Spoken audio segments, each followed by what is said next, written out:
வணக்கம் மக்களே, welcome to FDFS with மோகி. இன்றைக்கி நம்ம ஒரு மலையாளம் இன்வெஸ்டிகேஷன் கிரைம் த்ரில்லராக ரிலீஸாக இருக்க அன்விஷிப்பிட் கண்டெடுத்தும் அப்படின்ற ஒரு படத்தை தான் ரிவ்யூ பண்ண போகிறோம். இந்த படம் வந்து தியேட்டர்கள் ரிலீஸாக இருக்குது. இந்த படத்தை லீட் பண்ணியிருக்காங்க டொவினோ தாமஸ் அவர்கள்.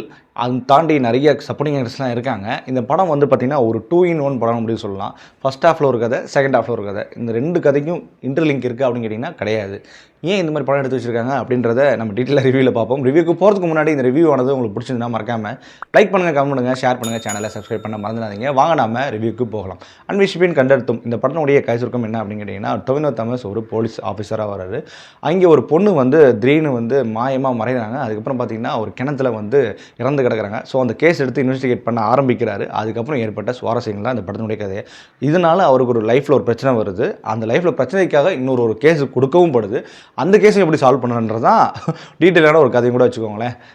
இந்த படத்தினுடைய பாசிட்டிவ் அண்ட் நெகட்டிவ் பற்றி பேசுவோம். இந்த படத்தினுடைய பாசிட்டிவ் அண்ட் நெகட்டிவ் அப்படின்னு கேட்டிங்கன்னா, இந்த படம் எடுக்கப்பட்ட விதம் வந்து நல்லாவே இருந்தது. ஸ்டார்ட் அப் ரொம்ப சுவாரஸ்யமாக ஆரம்பிச்சது. ஸ்டார்ட் அப்பாக இருக்கட்டும், ஸ்க்ரீன் பிளே நரேஷனாக இருக்கட்டும், அதில் உண்டான இந்த ஆக்ட்ரஸாக இருக்கட்டும், எல்லாமே இந்த படத்துக்கு ஒரு பிக்சர் பர்ஃபெக்ட் அப்படின்ற ஒரு ஸ்கேல்லேயே போயிருந்தது ஃபர்ஸ்ட் ஆஃப் ஃபுல்லாகவே. ஆனால் ஒன்ஸ் செகண்ட் ஆஃப் ஸ்டார்ட் பண்ண கொஞ்ச நேரத்திலேயே படம் ஓகே, என்னடா அது 2 படத்தை கொடுக்குறீங்க, ஒரு படத்துடைய கதையை ஏன் எக்ஸ்டெண்ட் பண்ணி நல்ல படமாக எடுக்கலாமே அப்படின்ற ஒரு கொஸ்டின் தாட்டும் வந்தது. ஸோ இது வந்து 2-in-1 கதை. ஒரு ஃபர்ஸ்ட் ஹாஃபில் ஒரு கதை, செகண்ட் ஹாஃபில் ஒரு கதை. 2 கதைக்கும் சம்மந்தமே கிடையாது. எந்த ஒரு இன்டர்லிங்க்குமே கிடையாது. ஸோ செகண்ட் ஹாஃபோடும் பார்த்தீங்கன்னா அதுவும் இன்வெஸ்டிகேஷன் த்ரில்லர் தான். ஆனால் செகண்ட் ஹாஃபோட இந்த இன்வெஸ்டிகேஷன் த்ரில்லர் வந்து அப்படின்ற செக்மெண்ட் வந்து ஈஸியாக நல்ல ப்ரெடிக்டபிளான ஒரு ஸ்க்ரீன் பிளேவாக தான் அமைஞ்சிருந்தது. ஐ ஃபர்ஸ்ட் ஹாஃபும் வந்து நம்ம இன்டர்வல் படம் வரும்போதே வந்து தெரிஞ்சது, என்னடா படம் முடிஞ்சிருச்சு, இதுக்கப்புறம் என்ன படம் எடுக்க போகிறீங்க அப்படின்ற ஒரு கொஸ்டினோடையே செகண்ட் ஹாஃப் மூவ் பண்ணோம். ஆனால் செகண்ட் ஹாஃப் மூவ் பண்ணும்போது கூட சரி, ஓகே இதுவும் ஒரு இன்வெஸ்டிகேஷனா, 2 படம் பார்க்கணும் அப்படின்ற மாதிரி ஒரு கொஸ்டின் இருக்குது. நிறைய பேருக்கு இந்த பிளாட்ஃபார்ம் பிடிச்சிருக்கலாம், அதாவது 2-in-1 அப்படின்ற மாதிரியும் பிடிச்சிருக்கலாம். பட் எனக்கு அது பர்சனலாக அது ஒர்க் அவுட் ஆகலை. என்ன தான் இன்வெஸ்டிகேஷன் த்ரில்லராக இருந்தால் கூட ஒரு கதையை வச்சு நல்லாவே பெருசாக ஜவ்வு மாதிரி இழுக்கலாம். அதாவது ஜவ்வு மாதிரின்னா அந்த கதைக்கு தேவையான சீக்வன்ஸ் கொடுக்கலாம். பட் ஆனால் இவங்க 2 கதையை எடுக்கும்போது கொஞ்சம் யோசிக்கிற மாதிரியும் தோணுது. பட் 2 இன்வெஸ்டிகேஷனுமே நல்லா தான் இருந்திருக்கு.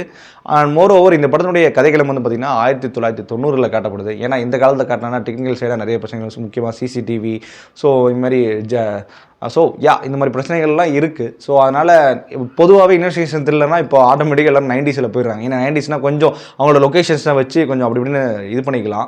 அண்ட் பர்ஃபார்மன்ஸ் வைஸாக பொறுத்த வரைக்கும் பார்த்திங்கன்னா டொவினோ தாமஸ் இந்த படத்துக்கு அந்த போலீஸுக்கு அதாவது 10 பொருத்தும் பக்கவாக அமைஞ்சிருக்காரு அப்படின்னு தான் சொல்லி ஆகணும். அண்ட் அவங்க கூட வர போலீஸாக இருக்கட்டும், அப்புறம் எல்லா கேரக்டர்ஸும், சித்திகாக இருக்கட்டும், அப்புறம் இந்திரன்ஸாக இருக்கட்டும், எல்லாருமே கொடுக்கப்பட்டதுலேயே ரொம்பவே பர்ஃபார்ம் பண்ணியிருக்காங்க.